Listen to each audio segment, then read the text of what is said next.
يا أرحم الراحمين يا أرحم. Assalamualaikum warahmatullahi wabarakatuh. Alhamdulillahi rabbil alamin. Wabihi nasta'inu ala umurid dunya waddin. Wassalatu wassalamu ala ashrafil anbiya'i wal mursalin. Sayyidina wa maulana Muhammadin. Wa ala alihi wa sahbihi ajma'in. Allahumma fakihna fid din wa 'allimna ta'wil, amma ba'du. Saudara-saudara kaum muslimin yang dimuliakan Allah Subhanahu wa taala. Beberapa kawan menyampaikan SMS kepada kami terkait penolakan sebagian masyarakat kita terhadap jenazah atau pasien yang meninggal akibat COVID-19. Saudara-saudara kaum muslimin yang dimuliakan Allah Subhanahu wa taala, izinkan kami dalam kesempatan yang mulia ini menyampaikan beberapa hal. Pertama, boleh jadi sikap atau penolakan sebagian warga kita, sebagian masyarakat kita terhadap jenazah COVID-19 ini sebagai bentuk kekhawatiran. Tetapi hemat kami, kekhawatiran mereka ini terlalu berlebihan. Oleh karena itu kami himbau ke depan tidak ada lagi jenazah COVID-19 yang ditolak oleh warganya sendiri. Yang kedua, memang dalam beberapa riwayat baginda Nabi besar Muhammad sallallahu alaihi wasallam menganjurkan para sahabat agar menjaga jarak, agar tidak berinteraksi terlalu dekat. Sebagaimana beliau mengatakan misalnya, la tudimun nadhar ilal majdumin. Janganlah kalian terlalu sering melihat orang-orang yang terkena penyakit kusta. Atau dalam riwayat yang lain, firra minal majdum kama tafirru minal asad. Larilah dari orang yang berpenyakit kusta sebagaimana engkau lari dikejar singa. Dalam riwayat yang lain, beliau pun mengatakan, idza sami'tum bitta'un bi ardin fala tadkhuluha. Jika engkau mendengar ada satu wabah ta'un di satu daerah, di satu tempat, di satu negara, maka janganlah engkau memasukinya. Wa idza waqa'a bi ardin wa antum biha fala takhruju minha. Dan jika wabah tersebut, penyakit tersebut, virus tersebut, ta'un tersebut berada di satu daerah, di satu tempat, di satu negara, dan engkau berada di dalamnya, maka janganlah keluar dari tempat tersebut. Jangan keluar dari daerah tersebut. Ini hadis berasal dari baginda Nabi besar Muhammad sallallahu alaihi wasallam agar kita waspada, agar kita hati-hati. Namun dalam riwayat yang lain, baginda Nabi besar Muhammad sallallahu alaihi wasallam pun mengatakan la adwa. Sesungguhnya tidak ada penyakit menular. Bahkan ada seorang badui bertanya kepada Rasulullah sallallahu alaihi wasallam bahwa di sana ada unta yang sedang digembalakan, sehat-sehat untanya, seperti kijang yang berlarian, bergerombol. Tiba-tiba ada satu unta yang berpenyakit, yang kudis, lalu memasuki gerombolan mereka. Tiba-tiba sebagian unta tersebut tertular. Kemudian baginda Nabi besar Muhammad sallallahu alaihi wasallam merespon pertanyaan daripada badui ini, faman a'dal awal. Lalu siapa yang pertama kali menulari? Di sini titik poinnya. Sesungguhnya dua hadis ini meskipun secara lahir bertentangan, tetapi sesungguhnya tidak bertentangan. Rasulullah Shallallahu Alaihi Wasallam sesungguhnya ingin menghapus keyakinan orang-orang jahiliyah sebelumnya, di mana mereka tidak mau berinteraksi, tidak mau bergaul dengan orang-orang yang diberikan musibah wabah. Bahkan mereka mengucilkan selalu menstigma buruk, tidak ada empati, diasingkan. Rasulullah Shallallahu Alaihi Wasallam merespon sikap jahiliyah ini dengan respon tauhid, bahwa tidak ada yang terjadi di dunia ini melainkan semuanya atas kehendak Allah Subhanahu wa ta'ala. Dalam Al-Quran Allah Subhanahu wa ta'ala berfirman, "Kulla yusibana illa ma kataballahu lana." Katakanlah wahai Muhammad, wahai Rasulullah Sallallahu Alaihi Wasallam, tidak ada musibah atau sekali-kali musibah tidak akan menimpa kami, melainkan musibah tersebut sudah tercatat di sisi Allah, sudah tercatat di Lauhil Mahfud. Huwa maulana, dia Allah pelindung kami. Wa 'alallahi falyatawakkalul mu'minun, dan hanya orang-orang yang beriman yang bertawakal kepada Allah Subhanahu wa ta'ala, yang menyandarkan diri kepadanya, yang memohon pertolongan kepadanya. Jadi Rasulullah Shallallahu Alaihi Wasallam merespon mereka dengan respon tauhid. Tetap waspada, tetap hati-hati, tetapi jangan melupakan Allah Subhanahu wa ta'ala. Jangan menghilangkan Allah Subhanahu wa ta'ala. Mengapa Rasulullah Shallallahu Alaihi Wasallam menyuruh para sahabat untuk lari atau menjauh daripada orang yang berpenyakit kusta?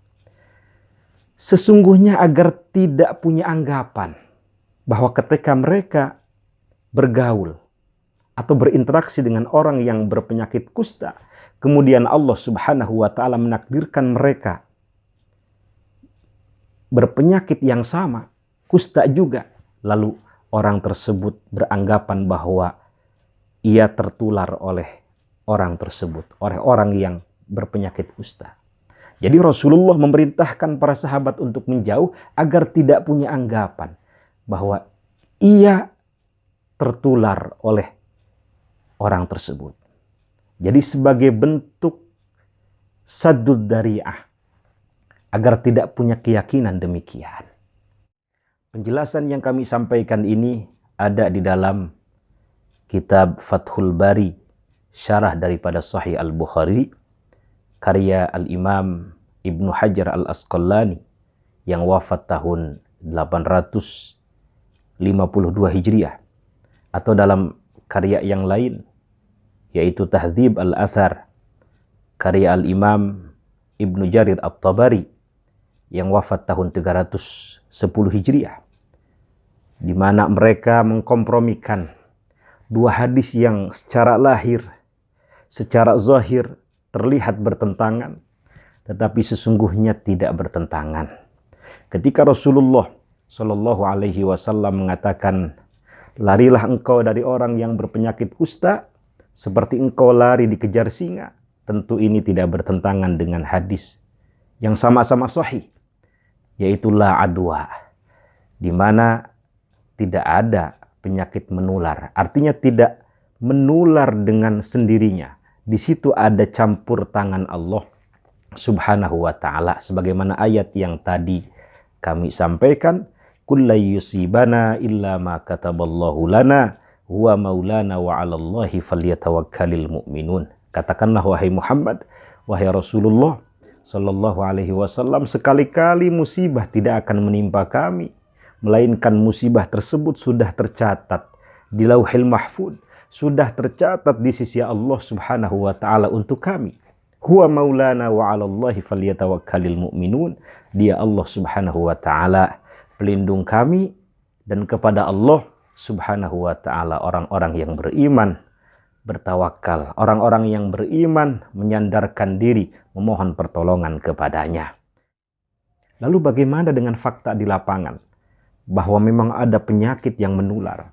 Tentu hal ini pun tidak harus kita pertentangkan dengan hadis-hadis yang kami sampaikan tadi, bahwa semuanya biqadarillah, semuanya atas kehendak Allah. Tidak ada yang terjadi di dunia ini melainkan semuanya atas kehendak Allah Subhanahu wa ta'ala. Oleh karena itu, kami himbau sekali lagi agar ke depan tidak ada lagi penolakan atas jenazah COVID-19 dan juga penolakan terhadap orang-orang yang dinyatakan positif oleh dokter. Penyakit atau virus COVID-19 yang menimpa warga kita, masyarakat kita, sesungguhnya bukan sesuatu yang aib, yang harus kita tutup-tutupin.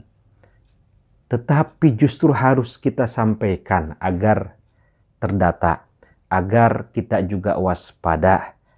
Serahkan kepada ahlinya, dalam hal ini adalah para dokter, para tenaga medis.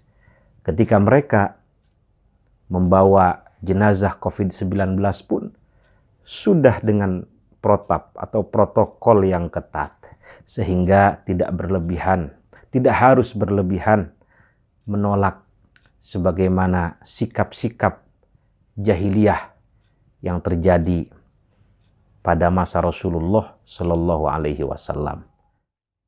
Justru ini kesempatan bagi kita untuk memperbanyak amal soleh kita, khususnya ibadah sosial kita.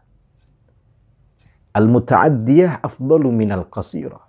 Terkadang ibadah-ibadah sosial yang sifatnya sunnah ini itu lebih utama daripada ibadah individual yang sifatnya sunnah juga, yang hanya manfaatnya dirasakan oleh diri sendiri. Ibadah sosial kenapa lebih utama? Karena manfaatnya tidak hanya dirasakan oleh diri sendiri, tetapi orang lain pun ikut merasakannya. Kalau kita tidak bisa membantu mereka dengan cara yang dekat, minimal kita tidak menyusahkan mereka. Kita membantu tenaga medis agar mereka dengan mudah menguburkan jenazah COVID-19. Karena itu, sekali lagi, kita tidak perlu berlebihan. Ini justru merupakan ibadah kita. Kita tolong mereka dengan doa-doa kita, dengan membahagiakan keluarganya. Bagaimana mereka bisa bahagia, keluarga mereka bisa bahagia ketika kita menolaknya. Minimal kita menolong mereka dengan cara seperti itu. Kalau kita ingin ditolong oleh Allah Subhanahu wa taala.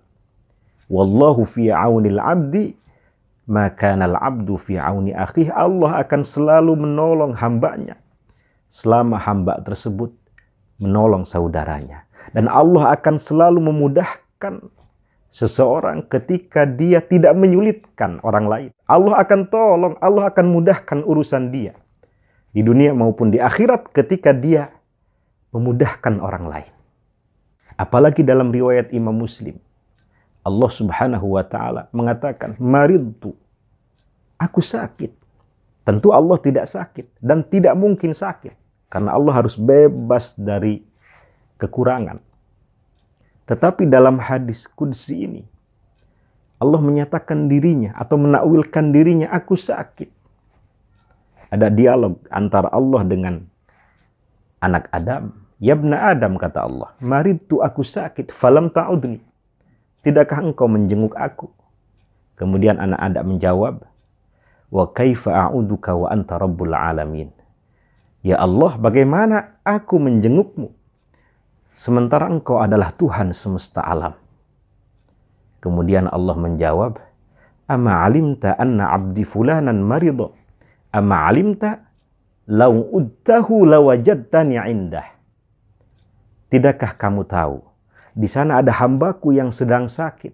Tidakkah kamu tahu seandainya kamu menjenguknya, maka kamu akan menemukan aku di sisinya? Luar biasa hadis ini. Jadi Allah menakwilkan dirinya berada di belakang orang-orang sakit. Bukan berarti Allah ada di situ, bukan. Tetapi ridho Allah, karunia Allah, kemuliaan Allah akan diberikan kepada orang-orang yang peduli terhadap orang yang sakit. Akan diberikan kepada orang-orang yang empati terhadap orang yang sakit. Tidak menyakiti mereka. Tidak menyakiti keluarga mereka. Apalagi ini adalah orang yang meninggal dunia. Karena itu, ini kesempatan bagi kita untuk memperbanyak amal soleh kita di hadapan Allah Subhanahu wa ta'ala. Apalagi dalam satu riwayat Rasulullah Shallallahu Alaihi Wasallam memberikan stimulus semangat mereka yang meninggal akibat wabah dimasukkan ke dalam syuhada selama dia muslim, maka insya Allah mereka tergolong orang-orang yang mati syahid. Yang ketiga, saya teringat satu pesan dari sahabat mulia Sayyiduna An-Nu'man ibn Bashir radhiyallahu an. Beliau mengatakan, innal halakah kullal halakah an ta'mal as-sayyi'at fi zamanil bala. Sungguh kebinasaan di atas kebinasaan, engkau melakukan keburukan-keburukan, melakukan kedurhakaan, melakukan maksiat di saat bala terjadi, di saat wabah terjadi, di saat pandemik terjadi. Kita khawatir ketika kita menolak saudara kita yang meninggal akibat penyakit apapun, khususnya COVID-19 ini, kita digolongkan ke dalam orang-orang yang melakukan keburukan-keburukan. Kita digolongkan, dimasukkan ke dalam orang-orang yang melakukan kemaksiatan. Tambah binasa kita.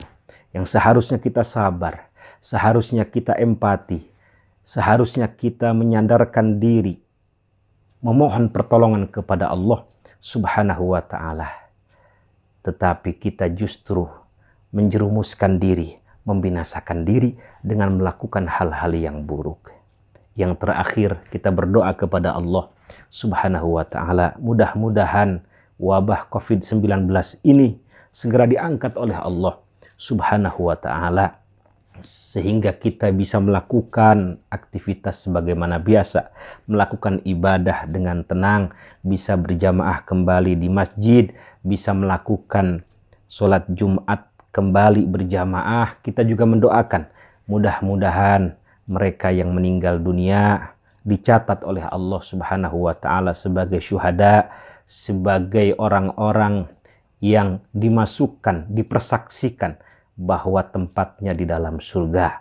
Dan mudah-mudahan keluarga yang ditinggalkan diberikan ketabahan, kesabaran. Amin, amin ya rabbal alamin. Kurang lebihnya mohon maaf. Assalamualaikum warahmatullahi wabarakatuh. Ya